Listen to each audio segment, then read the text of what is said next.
atrás? ¿Me oyen bien atrás? Ok, vale, entonces no toque nada. Ya está, listo. Ya se pueden sentar, te invito a una cena, lo que quieras. Ahí está, perfecto. Te lo agradezco, hermano, muchas gracias, ¿verdad? Un culto no es solamente los que están aquí arriba cantando y alabando a Dios. Eso es parte del culto. El culto lo hacemos entre todos. El culto lo hacemos entre todos los presentes. El ambiente lo creamos entre todos los presentes. Una persona puede traer un mensaje muy interesante, los músicos pueden ser muy buenos, el sonido puede ser muy bueno, pero tenemos que trabajar todos en equipo, ¿verdad? Ustedes hacen su parte, los músicos hacen la suya, el sonidista hace la suya, el de las cámaras hace lo suyo, y es un trabajo en equipo. Y es hermosísimo trabajar en equipo. No es fácil trabajar en equipo, porque usted sabe que lo más difícil del mundo es trabajar con gente. ¿Por qué es tan difícil trabajar con gente? Porque nunca vas a agradar a todo el mundo. Bueno, yo tengo una gran ventaja y es que esa no es mi meta en la vida. Mi meta en la vida no es agradar a la gente, ni a ustedes, ni a los hermanos que acabo de estar con ellos en Las Vegas, no tengo ninguna intención de agradarles a ninguno de ustedes. Tengo toda la intención del mundo de agradar a mi Dios. Porque a veces, no hace falta que me aplaudan, yo les agradezco, yo sé que ustedes son muy generosos, pero a mí los aplausos me distraen. Yo tengo un mensaje y si me están cada 5 minutos aplaudiendo, me distraen completamente. Mire, me han preguntado varios de ustedes por qué no ha venido Elena. Mi esposa no ha venido, aunque tenía muchísimas ganas de venir, porque mi hija Miriam está a punto de ser ingresada nuevamente, aunque sea por lo menos por un día o por unas horas, porque ella le diagnosticaron en el mes de diciembre del año pasado. En principio nos hablaban de tumores o de lesiones graves en el cerebro, con metástasis y todo eso, pero bueno, dentro de todo lo malo, gracias al Señor, después al final se descubrió que lo que ella tiene es una enfermedad digamos, incurable, hay remedio, pero es incurable, se llama esclerosis múltiple. La palabra esclerosis significa cicatrices en el idioma latino, ¿ok? Entonces tiene una serie de lesiones en la parte frontal de su cerebro y esto le causa, pues, muchas cosas, ¿no? Una de ellas era, pues, que perdía el equilibrio, se olvidó de poder leer y muchísimas cosas más. Hace tan solo 20 años, las personas que sufrían de esta enfermedad muchas veces terminaban en un centro psiquiátrico, en un manicomio directamente, porque comienzan a hacer cosas muy raras, no había ningún tipo de remedio, ningún tipo de cura. Entonces, ya te digo, lo único que hacían era que los ingresaban en un manicomio y ahí quedaban los pobrecitos hasta que murieran. Hoy en día hay más de 25 tratamientos de esta enfermedad, pero tiene que ser un tratamiento personalizado para la persona. En el caso de mi hija, ella estuvo ingresada un tiempo en el hospital durante el mes de diciembre. Fueron unos días, unas semanas durísimas. No estábamos preparados ni como padres, ni como pastores para esto. Yo no sé si hay alguien que está preparado para enfrentar una prueba de esta envergadura, pero yo por lo menos no. He estado más de 40 años de mi vida tratando de aconsejar y de ayudar a los demás, pero cuando te toca el problema en casa, la película es muy diferente. Entonces a ella le hicieron todo tipo de pruebas, le sacaron incluso líquido de su médula y todo eso se ha mandado a analizar a Suiza. Le han hecho un tratamiento personalizado, todavía no se lo han aplicado, ¿verdad? Lo que le han estado dando hasta ahora son corticoides, porque el cerebro lo tenía sumamente inflamado y había que bajar la inflamación del cerebro sí o sí. Entonces, a partir ya del día 14 de este mes, le van a comenzar a dar en pequeñas dosis, ¿vale?, ese tratamiento, a ver cómo responde, y si responde a ese tratamiento, que confiamos de que sí sea, se lo darían cada 6 meses. En este viaje que estamos realizando desde hace ya algunas semanas atrás, he conocido a unas cuantas personas, tanto en Miami como en Las Vegas, que tienen esclerosis múltiple, o tienen algún hijo, o tienen algún conocido, y he conocido personas que todas las semanas tienen que ser ingresadas por lo menos un día entero en el hospital. He conocido también a personas que una vez al mes se tienen que poner un tratamiento, y en el caso de mi hija Miriam, los médicos, los neurólogos nos han dicho que en su caso van a probar si cada 6 meses sería suficiente. Yo sé que muchos de ustedes han estado orando, yo les agradezco muchísimo, muchísimo las oraciones que han hecho por nosotros. Lo hemos notado, sinceramente hemos notado que un ejército de hombres y mujeres en todas partes del mundo ha estado orando por nosotros. Ya digo, fueron unos días muy duros, tremendos, no sabíamos prácticamente qué hacer, una impotencia total y absoluta, hasta que finalmente se diagnosticó pues esta enfermedad, y a partir de, ya digo, del día 14 se le va a aplicar este tratamiento, y bueno, todo está en las manos del Señor. Constantemente se nos acercan hermanos que nos dicen, el Señor la va a sanar, el Señor la va a sanar, el Señor la va a sanar. Yo espero que estén diciéndolo inspirados por el Señor. Porque queda muy bonito decirle a una persona que está enferma, el Señor te va a sanar, pero ¿y si no lo sana? ¿O Dios siempre sana? Porque Pablo oró 3 veces por un aguijón que tenía en su carne y Dios le dijo, no te lo voy a quitar. ¿No tenía fe Pablo? ¿Estaba en pecado? ¿Era un hombre que llevaba una doble vida?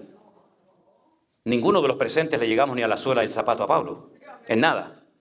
Pero sin embargo, él oró 3 veces al Señor, quítame este aguijón de mi vida, y el Señor le dijo, no te lo voy a quitar.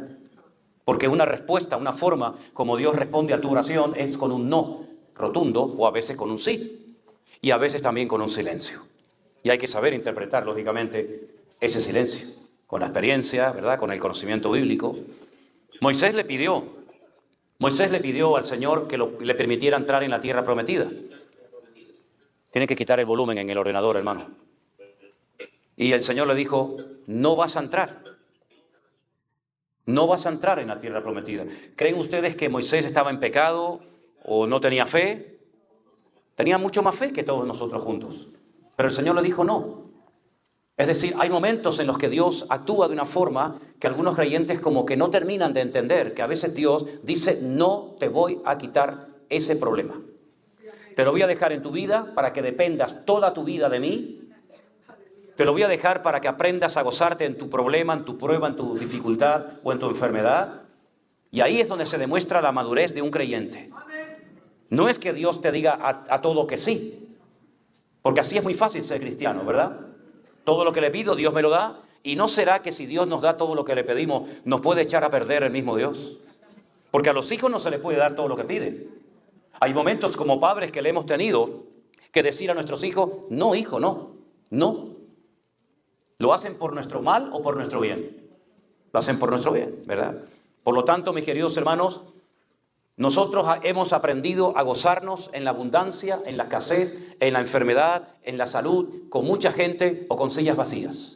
Hemos aprendido a gozarnos en el Señor independientemente de si la gente apoya, aplauden, critican, cuestionan, vienen o se marchan. Hemos aprendido en más de 40 años sirviendo al Señor a tiempo completo que a veces el Señor permite pruebas en nuestra vida y no podemos decir para las cuales no estábamos preparados, porque cuando Dios manda una prueba a su matrimonio, hermana o hermano, cuando Dios manda una prueba a usted como padre y como madre con un hijo suyo, o a su negocio, o a su salud, el Señor sabe que esa prueba, Él se la ha mandado para su crecimiento espiritual.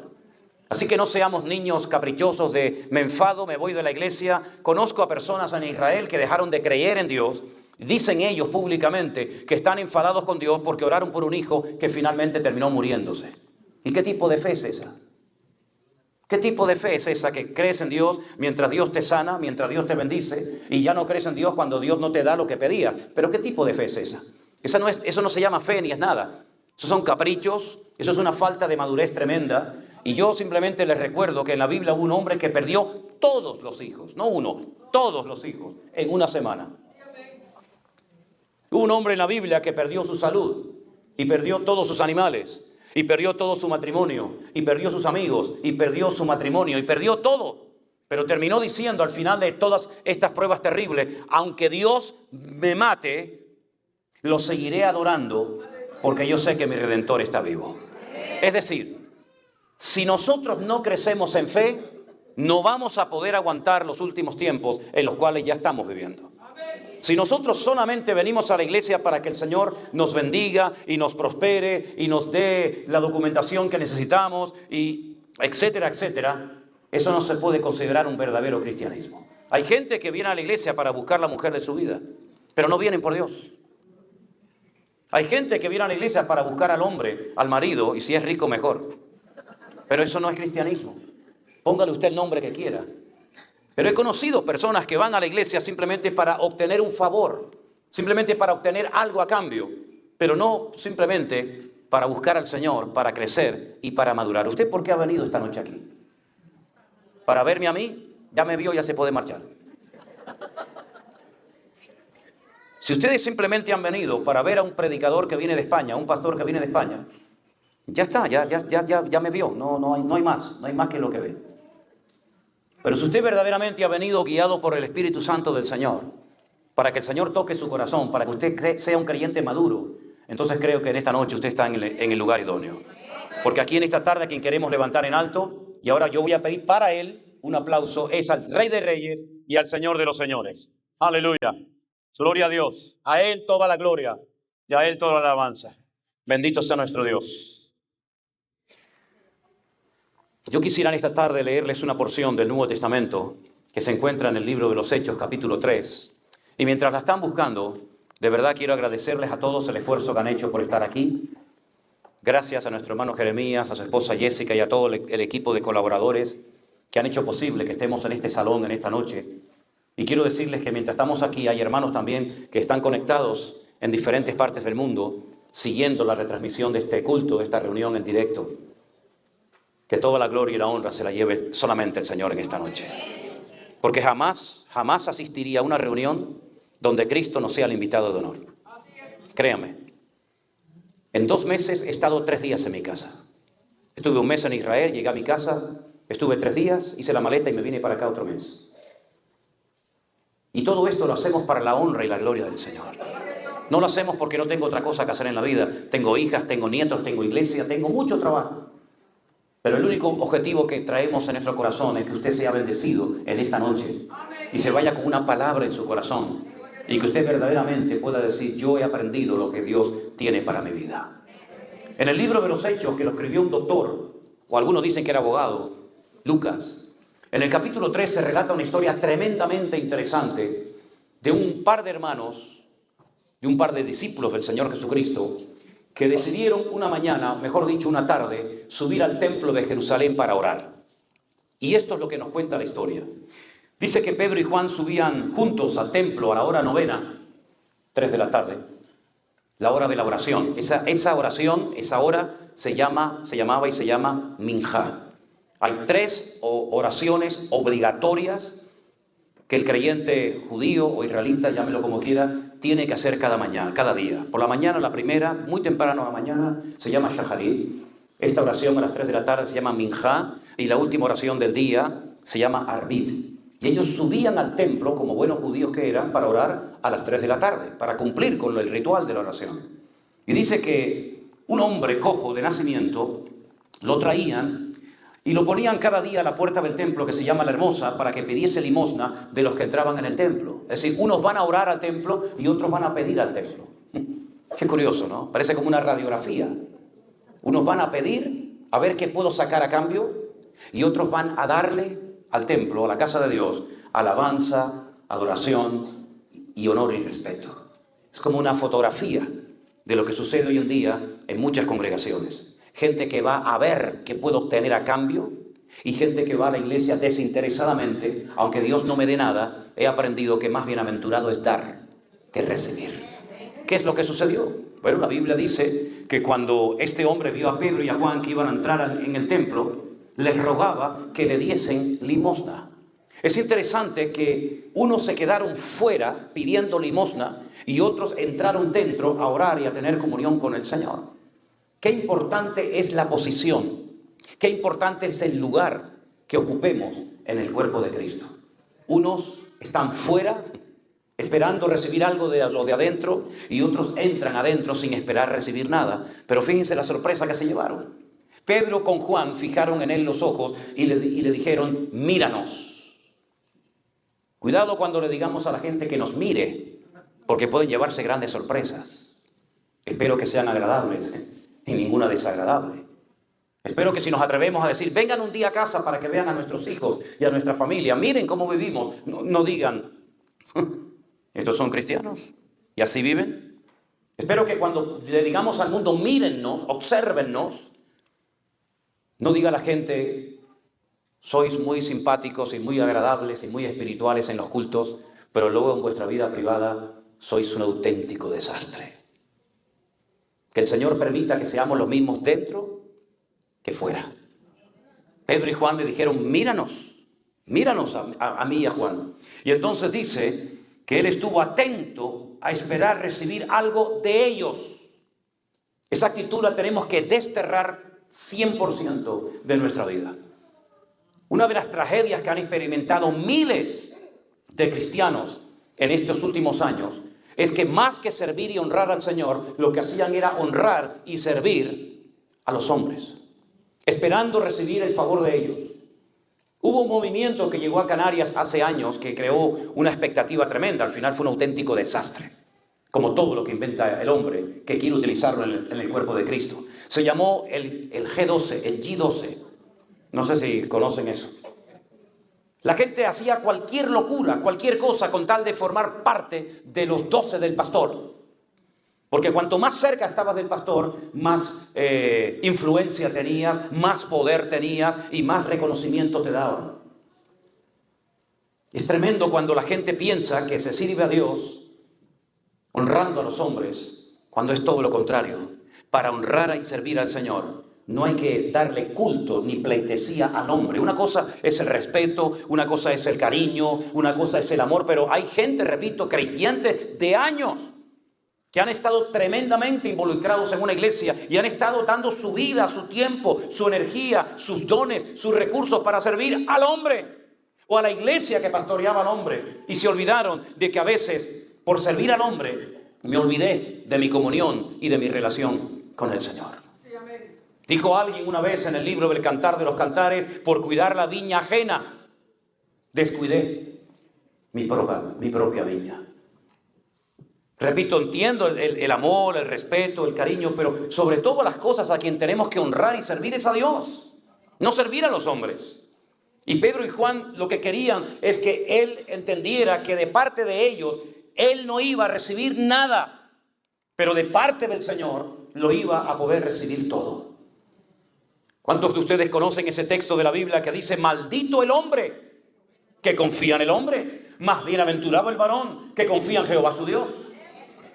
Él esperaba recibir algo de ellos, pero Pedro discernió, Pedro entendió que como uno más, él pensaba que estos le darían dinero y un día más resolvería su situación, su problema. Pero entonces es cuando Pedro le dice aquella famosa frase: no tengo ni plata ni oro, mas lo que tengo te doy.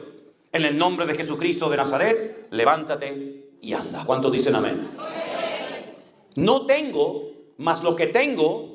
Y no es un juego de palabras, sino es reconocer con toda sinceridad y humildad delante de Dios que hay cosas que Dios no nos ha dado y probablemente no nos la dé nunca.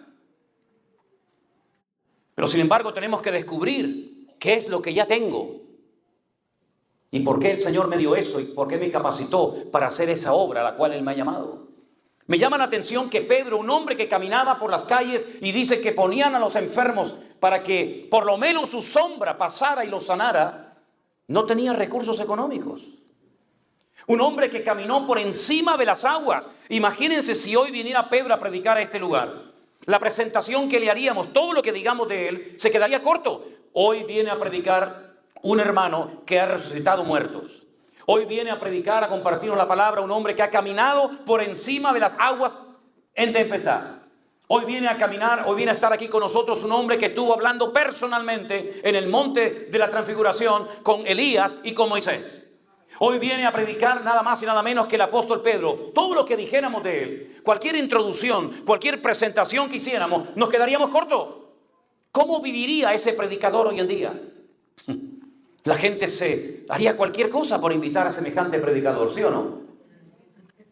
Si algunos no tienen nada y quieren vivir como reyes a costa de las ovejas, imagínense este que lo tenía todo, que fue preparado y entrenado específicamente por el Señor. ¿Cómo viviría semejante predicador hoy en día en el siglo XXI? Sin embargo, le dice al pobre paralítico: no tengo nada para darte. Y no es que Dios no quiera bendecirte ni prosperarte, en absoluto. Dios no tiene nada en contra de la prosperidad. El problema de la prosperidad no es por parte de Dios, es por parte del hombre, que a veces se le sube a la cabeza lo que Dios le ha dado. Y en vez de sentirse como un siervo, como un administrador, se cree que es el dueño y el amo de lo que Dios le dio. El problema no está en el dinero. Si no tuviéramos dinero, hoy ustedes no habían podido pagar esta cena. No hubiéramos podido alquilar este lugar. ¿Saben que tuvimos que dar $12,000 para que nos dejaran este sitio? Espero que nos lo devuelvan. el fondo, ¿no? Espero que lo devuelvan. Pero si no hubiéramos tenido ese dinero, no hubiéramos podido alquilar este lugar. Y no hubiéramos podido venir en avión desde España. Y no hubiéramos podido hacer tantas cosas que hemos hecho en la vida. El problema no está en el dinero, el problema no está en la economía. El problema está, como dice la Biblia, en la raíz de todos los males es el amor, el apego excesivo al dinero. Y tiene que ser un medio para alcanzar objetivos y no un objetivo, una meta en sí misma. Por eso Pedro y Pablo y Santiago y los discípulos del Señor nunca fueron personas materialistas. Pablo llegó a decir, sé vivir en abundancia y sé vivir en escasez. Por todo estoy enseñado. He aprendido a gozarme en cualquier situación de mi vida, ¿verdad? Y por eso el apóstol Pedro reconoce con toda humildad lo que no tiene. ¿Por qué nos cuesta a veces decirle a la gente lo que no tenemos? O contarle nuestras batallas, o contarle nuestros problemas como si nos sintiéramos, digamos, indignos de decir, tengo un problema en el matrimonio. Hay que ocultarlo, que nadie se entere. Tengo un problema en mi economía, tengo un problema con un hijo, tengo un problema con una hija. Y siempre tenemos la tendencia a contar nuestras batallas, nuestras grandes victorias y las derrotas, ¿por qué no las contamos? Cuando yo me convertí en aquellos años, había una canción, un corito se llamaba, que decía, no puede estar triste un corazón que tenga a Cristo. No, amén, no. Es la peor letra que se ha compuesto en la vida. Entonces yo cuando estoy triste, o tú cuando estás triste, o tú nunca has estado triste después de servir al Señor, los pastores nunca se desaniman, los pastores nunca se deprimen, los pastores no tienen problemas en su matrimonio o con sus hijos, no tienen eso. Y cuando Jesús dijo, orad por mí, muchachos, Pedro, Jacobo, Juan, venid conmigo al huerto de Getsemaní, orad por mí, porque hoy mi alma está triste hasta la muerte. Si mi Señor estuvo triste esa noche en el huerto de Getsemaní, ¿cómo no voy a estar triste yo? ¿Y cómo no voy a tener ganas a veces de dejarlo todo y de tirar la toalla y de entrar en desánimo? Por supuesto, ahora gracias al Señor, que todo lo podemos en Cristo que nos fortalece, que nos ayuda, que nos levanta, que nos restaura, pero no se sienta como el pecador más indigno de la humanidad si un día usted no tiene ganas de subirse a un púlpito o de venir a una iglesia a predicar, porque eso también forma parte de la vida cristiana. No tenemos que estar siempre saltando y brincando y gloria a Dios y aleluya, sino tenemos que estar siempre gozosos en nuestro interior, porque una cosa es la alegría circunstancial y pasajera, y otra cosa es el gozo del Señor, que me fortaleza. Así que mis queridos hermanos, cuando usted tenga momentos de tristeza, de desánimo, que no tenga tal vez ese día ganas de orar, no se sienta el más indigno pecador de la tierra, sino aprenda a gozarse y decir, Señor, hoy no tengo ganas de nada, pero ¿sabes qué? Te sigo alabando, te sigo adorando, porque estoy por encima de mis emociones, estoy por encima de mis sentimientos, estoy por encima de mi estado de ánimo, porque no es como yo me siento, no es lo que tengo, sino es que en Cristo Jesús somos más que vencedores por medio de aquel que nos amó. Den un aplauso al Señor en esta noche. Aleluya. Y eso no se aprende leyendo un libro, ¿eh? Eso no se aprende leyendo un libro diciendo punto A, B y C. Huya de esos libros que dicen, aprenda en 15 días a estar en victoria. Hace años me compré un libro que decía, aprenda inglés en 15 días sin esfuerzo. Es un mentiroso el que dijo eso. ¿Cómo voy a aprender inglés en 15 días sin esfuerzo? Aprenda a tocar el piano en 15 días sin esfuerzo. Tíralo a la basura, ese libro no vale para nada. No dice la Biblia, esfuérzate y sé valiente, pelea la buena batalla, sufre penalidades como buen soldado de Jesucristo, ¿sí o no? La vida cristiana es lucha, es esfuerzo. A veces se aprenden más las cosas llorando que riendo. Lo que se aprende llorando y sufriendo no se olvida nunca. Por eso muchas veces el Señor dice, hace tiempo que no tienes tus ojos húmedos. Eso fue una cosa que el Señor nos enseñó. Tuve casi un mes entero sin poder parar de llorar. No lo podía evitar. Ni predicar podía. Llegaba a la iglesia y cuando sabía que mi hija estaba en el hospital y ni siquiera sabíamos lo que tenía y miraba hacia la mano izquierda donde ella se suele sentar, empezaba a llorar y le decía a Anderson, no puedo estar aquí dentro. Me iba por las calles solo a caminar, llorando, no podía aguantar. Y estaba durmiendo por la noche y Elena me oía y me tocaba y me decía, duerme ya, duerme un poco, descansa. Deja todo en las manos del Señor. Digo, sí, pero no puedo. No puedo parar de llorar. Lloraba por la mañana, lloraba por la tarde, lloraba por la noche. Veía a mi hija que se caía, la madre tenía que comenzar a bañarla, a ducharla. Era incapaz de llevarse el dedo a la punta de la nariz, no podía coordinar. Decíamos, Dios mío, se nos ha ido nuestra hija de las manos. Nunca le pregunté al Señor, ¿por qué me has mandado esto? Jamás, Dios lo sabe. Pero yo sabía que la oración eficaz del justo puede mucho. Y el Señor nos enseñó en aquellos días que Él volvería a llenar nuestra boca de risa y nuestra lengua de alabanza. Y dirían entre las naciones, grandes cosas ha hecho el Señor por esto. Pero sabíamos que teníamos que pasar por el valle de sombra y de muerte. Sabíamos que ni la amistad, ni todos los capítulos que sabes de memoria de la Biblia, ni todas las cosas que has hecho a lo largo de tu vida, en ese momento no servía para nada. Lo que servía para algo era tirarte al suelo y clamar al Señor y decir, Señor, toma control de esta situación en la cual yo no puedo hacer absolutamente nada. Este pobre paralítico, en cierto sentido, representa a la humanidad, nuestras naciones, nuestros países, tirados esperando que alguien venga a solucionarle sus problemas económicos, esperando que alguien venga y como una varita mágica toque y resuelva todos los problemas de injusticia, de corrupción, de inmoralidad, etcétera, etcétera. Pero eso no existe, hermanos. Este hombre iba a estar toda la vida pidiendo dinero, pidiendo plata en la puerta de un templo. Y se iba a morir con su enfermedad hasta que un día apareció por allí Pedro y Juan y le dijeron, no tenemos ni plata ni oro.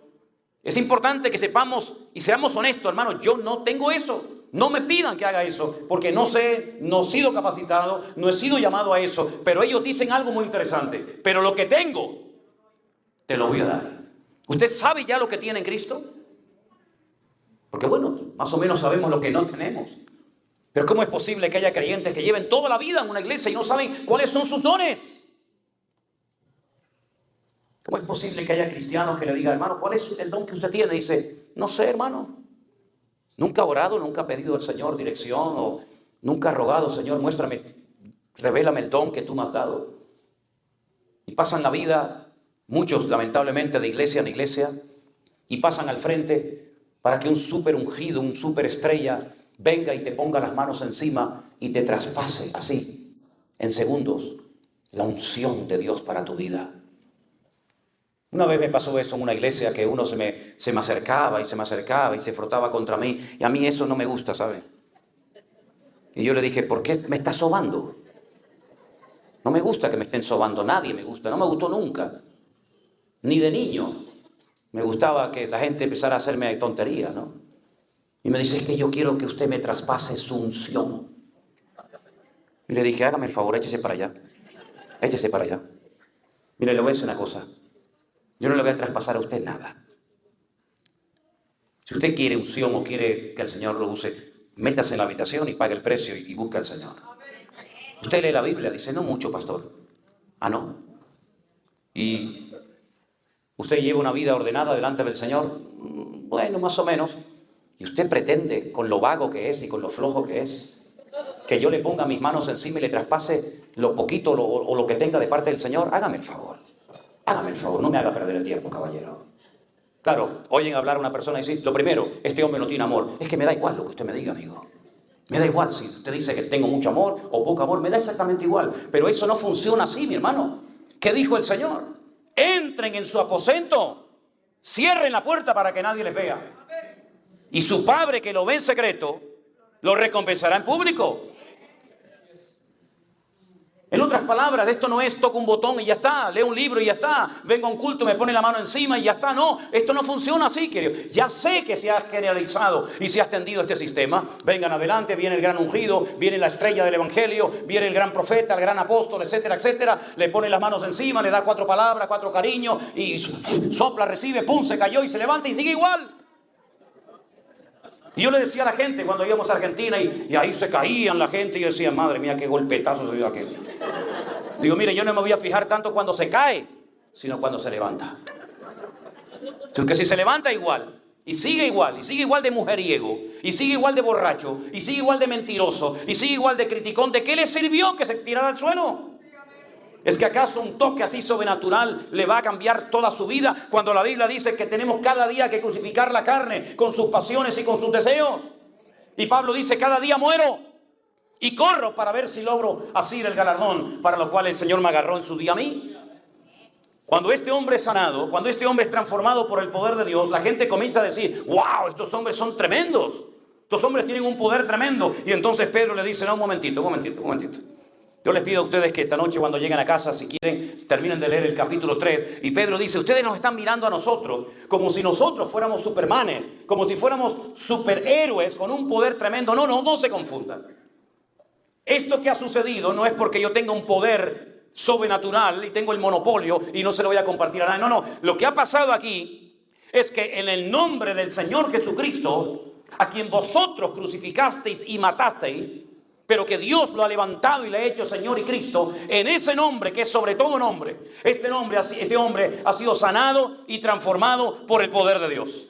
Y a ese Cristo que Dios le ha hecho Señor y Cristo, al que vosotros crucificasteis, ahora está sentado a la diestra del Padre. Y dice que cuando oían hablar a Pedro estas palabras, dice que se compungieron en su corazón, les remordió la conciencia y le dijeron, ¿y ahora qué hacemos?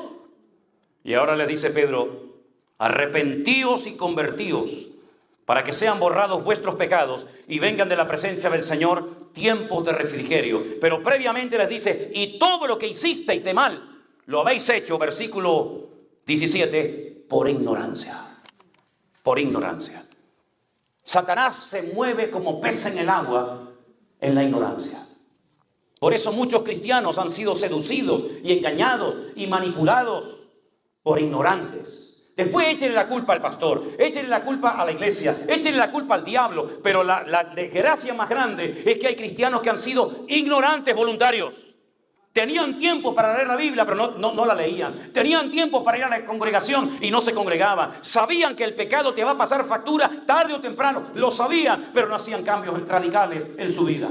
¿Y qué es lo que hace Pedro ahora? Bueno, muchachos, no pasa nada, Dios es bueno, al fin y al cabo todos somos humanos, todos tenemos nuestros tropiezos. No, les dice arrepiéntanse y conviértanse para que Dios les cambie la vida.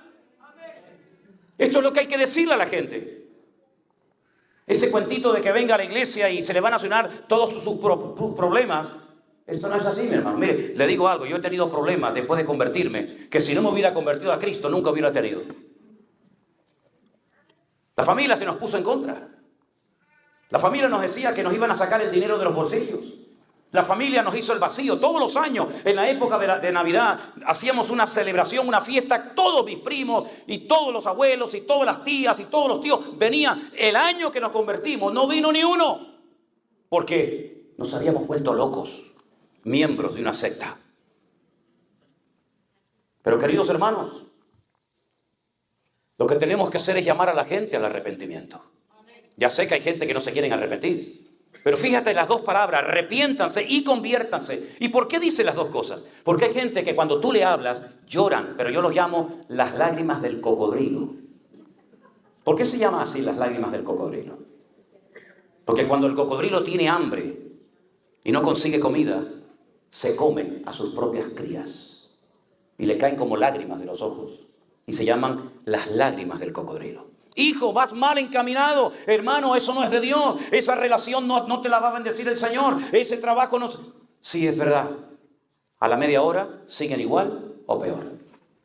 Aparentemente se arrepienten como Saúl. Cuando David cogió la lanza y le dijo desde lo alto de la montaña, Abner, inútil, ¿qué has hecho? Tú tienes que ser el guardaespaldas del rey. Y yo me he metido por el campamento y he cogido la lanza y tú no te has dado ni cuenta, lo podía haber matado a tu rey. Eres digno de muerte, Abner. Y cuando Saúl vio que su enemigo aparentemente le había perdonado la vida, se pone a llorar y dice, ay, hijo mío David, hijo mío David, hijo mío David, ¿qué hijo mío David? Si al día siguiente ya estás persiguiendo para matarlo otra vez. ¿Verdad? Y cuando le cortó el borde de las vestiduras en la cueva de En-Engedi, en el desierto de Judea. Y cuando sale Saúl y se va lejos y David le enseña el trozo de tela y le dice, mira, si hubiera querido te hubiera rebanado la cabeza. Te tenía delante de mí, te podía haber matado.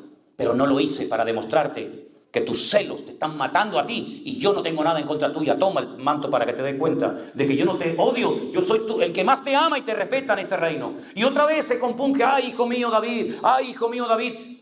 ¿Cambió? Nunca cambió. Las lágrimas del cocodrilo. Pedro sabe perfectamente que hay gente que cuando oye una predicación o vienen a una iglesia o escuchan un culto, se conmueve en sus conciencias. He perdido mi vida, he destrozado mi familia, he perdido mi trabajo, tengo esta enfermedad por consecuencia del pecado, de la mala vida que he llevado, pero no cambian. Se conmueven, se compungen, pero no cambian. Y la pregunta es, ¿usted está arrepentido y va a cambiar o está arrepentido y vas a seguir en lo mismo?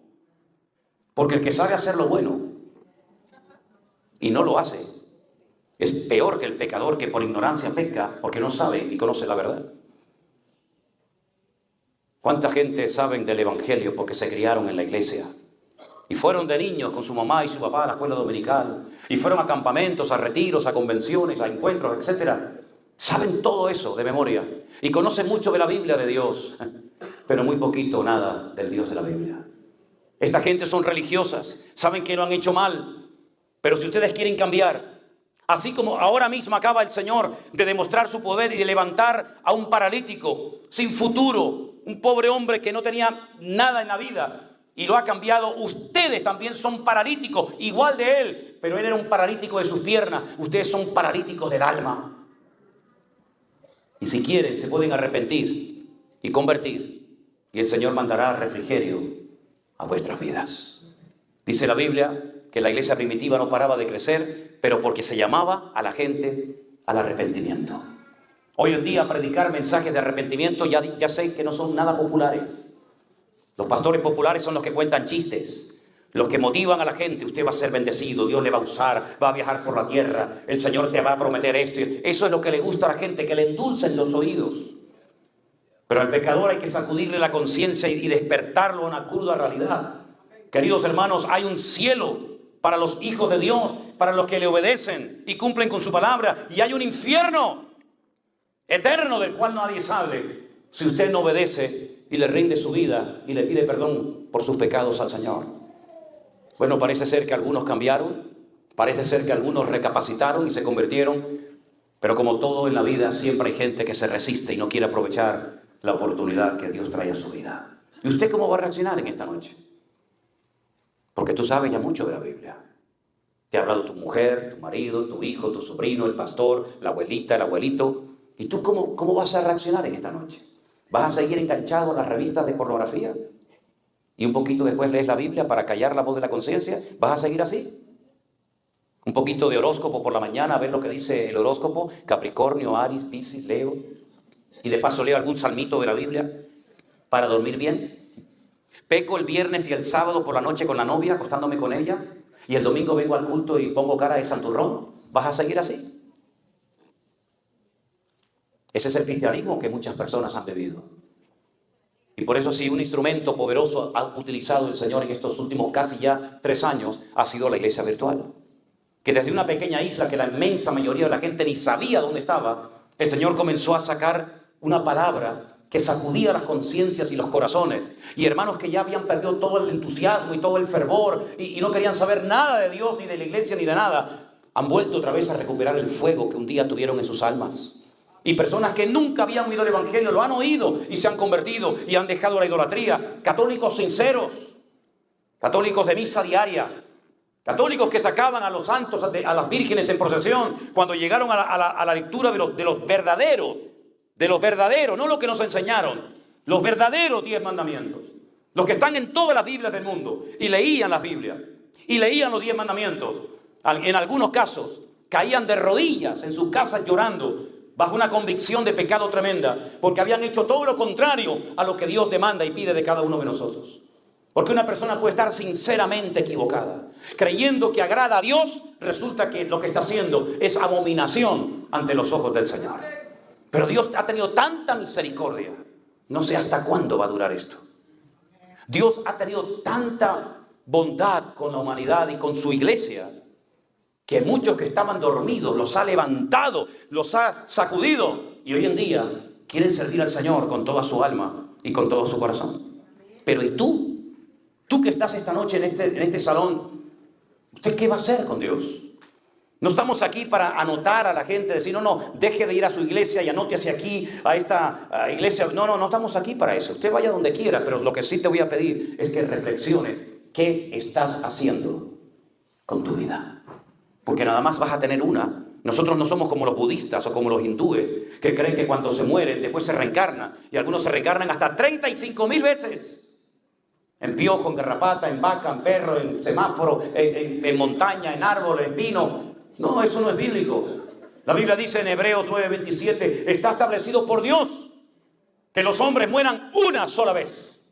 Una sola vez basta morir. Y después de esto, el juicio.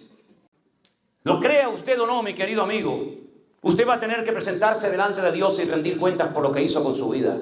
Y no le va a servir nada sacar la chapita, la etiqueta de una religión que los españoles trajeron hace 500, 600 años de Europa y la trajeron aquí a la fuerza, a base de espada y a base de bese la cruz o le corto la cabeza. Cristo no era católico, para que lo sepa claramente, mi amigo.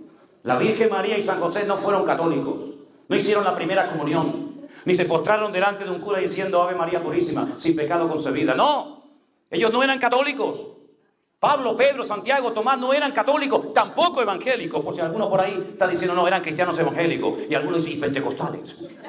No, fíjense esos rollos. Ellos eran adoradores del Dios vivo y verdadero. Cristo no vino a este mundo a traer una religión. Este pobre hombre que estaba en la puerta del templo de la Hermosa, estaba en el centro religioso de la época y entraban y salían todos los días miles de personas. Allí se sacrificaban animales, allí se leía la ley de Moisés, ese era el centro de la religión de la época, pero este pobre hombre estaba ahí tirado peor que un perro. Porque dicho sea de paso, y estos días lo he visto mucho en Las Vegas, hay gente en las calles que vive peor que perros, peor que animales. Y así se encuentran muchas personas hoy en día, tienen trabajo, tú los ves, tienen un lindo auto, buena ropa, pero por dentro sus vidas están vacías. Llevan como una careta, llevan como un disfraz que parece que tienen, pero están totalmente vacíos por dentro.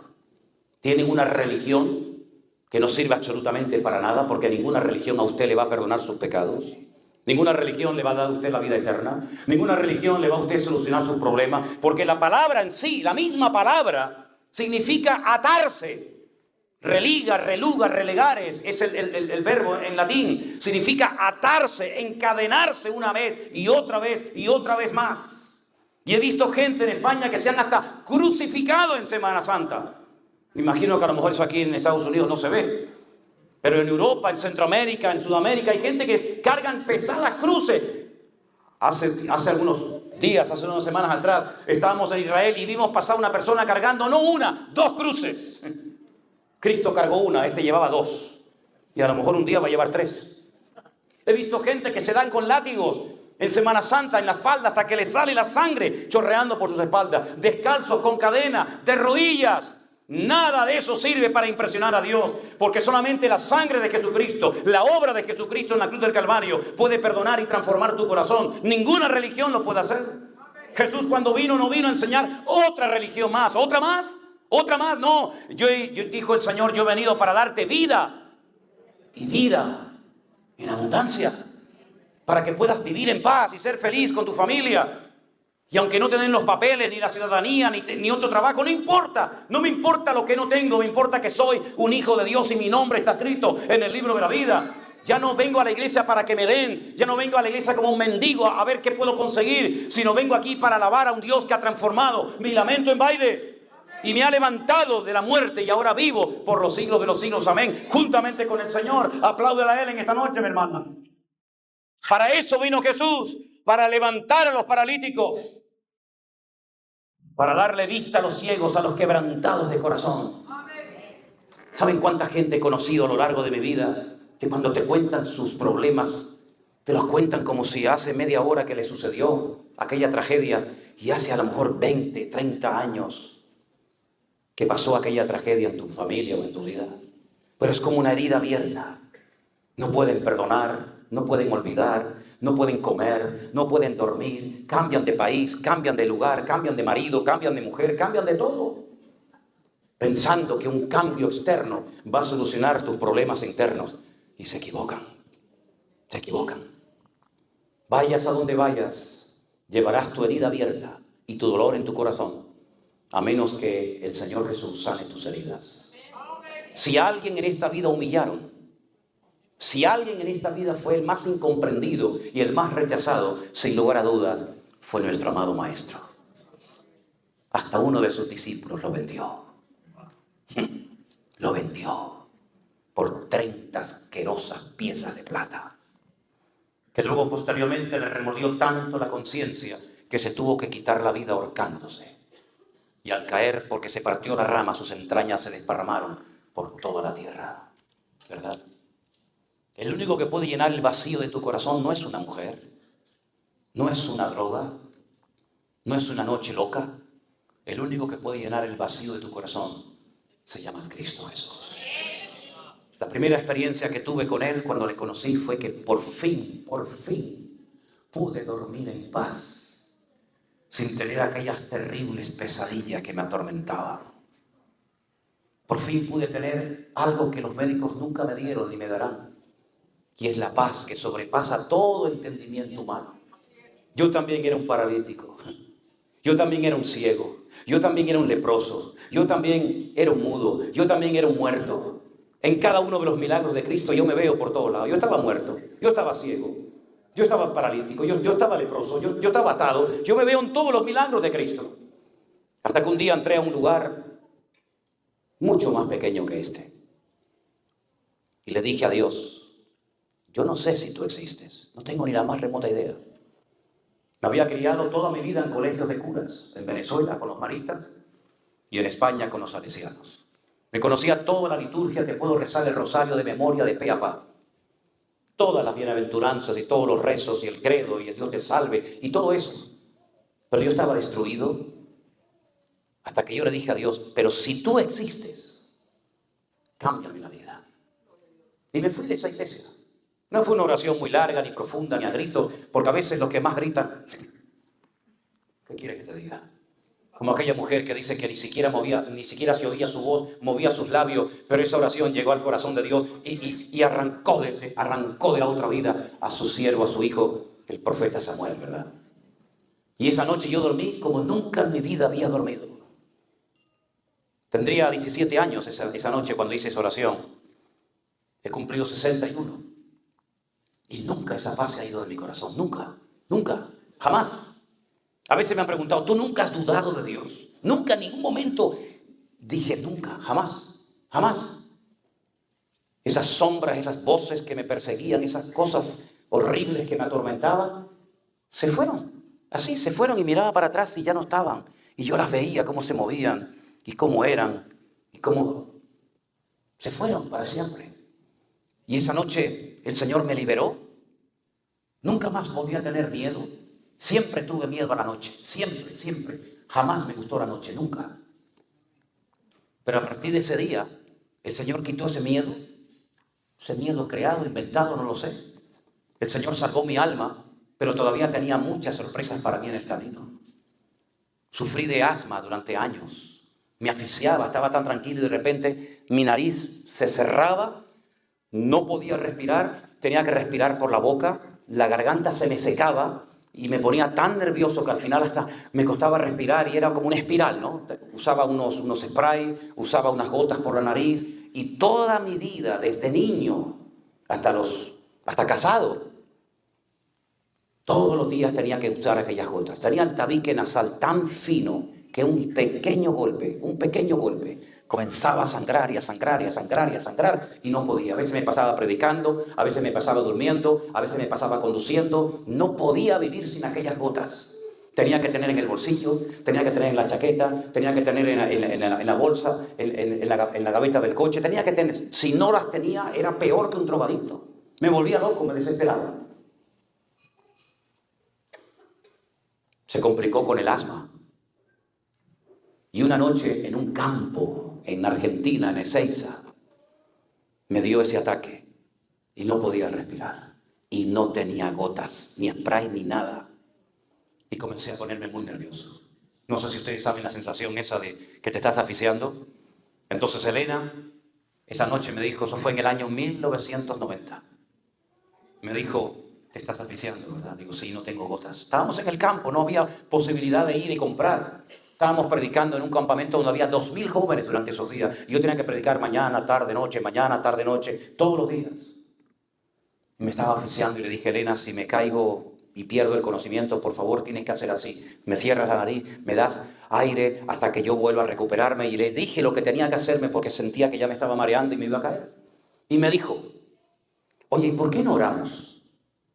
Oramos. Y le dije, bueno, oramos, sí, está bien, oramos, pero yo quiero mis gotas.